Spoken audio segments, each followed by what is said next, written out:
دیکھیے حارث، یہ جو سعودی عرب میں پہلی اذان وقت سے پہلے ہوتی ہے جمعے کی، اور پھر اس کے بعد جب وقت آتا ہے تو فوراً ہی دوسری اذان دی جاتی ہے اور امام جو ہے وہ خطبہ پڑھنے شروع ہو جاتا ہے۔ اس دوران جو ہے وہ ظہر کی اور جمعے کی جو سنتیں اس کے پڑھنے کا موقع نہیں ملتا۔ تو یہ بات سمجھ لینی چاہیے کہ حضرت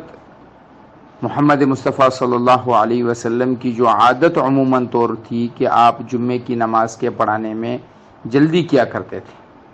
آپ جمعے کی نماز جلدی پڑھایا کرتے تھے۔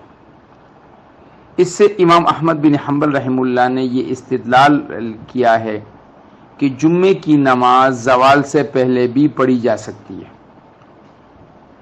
یعنی کہ اگر وقت زوال کا جو ہے وہ نہ بھی ہو تو وقت زوال سے قبل بھی جمعے کی نماز یا جمعے کا انعقاد ان کے نزدیک جائز ہے۔ اور